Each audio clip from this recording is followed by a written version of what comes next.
This is perhaps the most controversial update in Minecraft history, the Adventure Update, aka Beta 1.8. This is the update that hunger was added, sprint was added, and the stronghold started generating in worlds, providing the base for a quote-unquote way to beat the game in Minecraft. We saw many amazing block additions like stone bricks and glass panes, a new neutral mob, the Enderman. This is the update. We finally got creative mode officially added into the game, which was long overdue. And that's just a fraction of the additions and changes. Since Beta 1.8 was technically used as a pre-release for Minecraft 1.0, the update was huge and the stakes could never be higher. This would be how the game would be shaped forever. Now, those features I mentioned sound pretty good, right? I mean, sprinting had us traveling twice as fast on foot, the Ender Dragon became an instant Minecraft icon, and we needed some good decoration blockage in our lives. However, due to the high stakes, this update would prove to be a fork in the road of Minecraft's development. This is why I call it Minecraft's best disaster.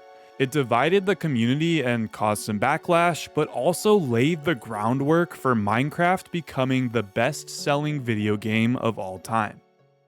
When you think about it, Minecraft had some wildly huge changes in the early days. From classic to survival test, all the way to InfDev and InfDev to beta, these changes were immense. And the game really was different in the span of just 2 years. However, the whole time, it felt like we were kind of just building up to beta 1.7.3. Like, to me, beta 1.7.3 felt like the peak of Sandbox Minecraft before the major game and culture shift of beta 1.8. When beta 1.8 came out, it kind of felt like a rug pull of sorts.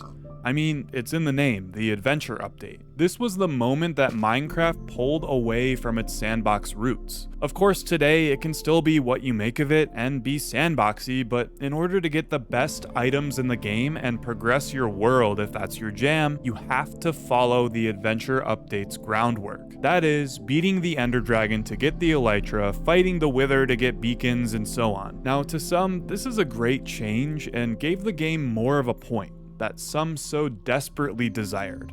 But to those who loved the beauty of Minecraft not having a point, it was kind of annoying. And when you shift the game into a new direction, that will always happen. There will always be people left wanting the status quo.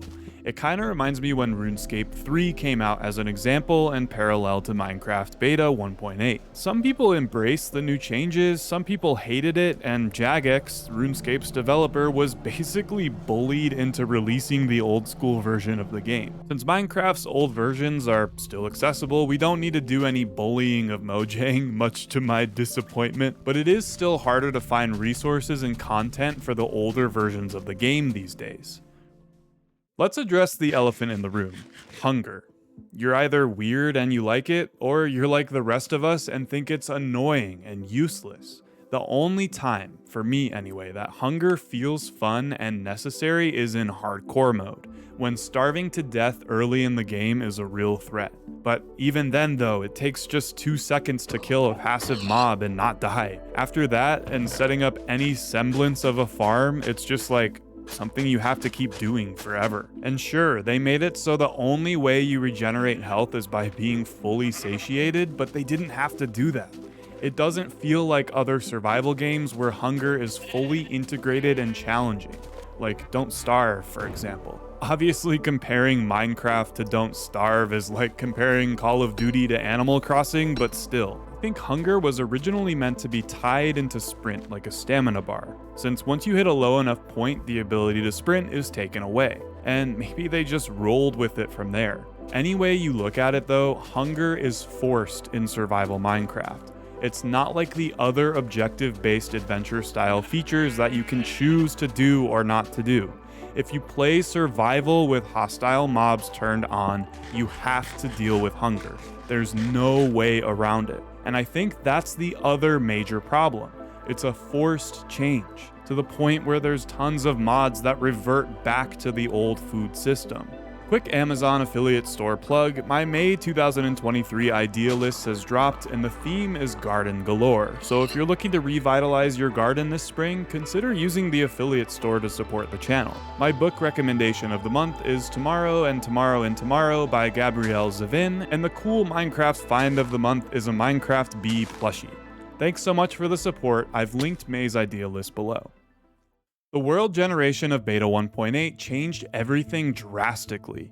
Instead of the randomly generating vast, wacky, and majestic mountains of the older versions, Beta 1.8 was the introduction of the extreme hills biome. This effectively replaced the old mountain generation and gave them a defined home. And with that, the rest of the biomes were noticeably flattened.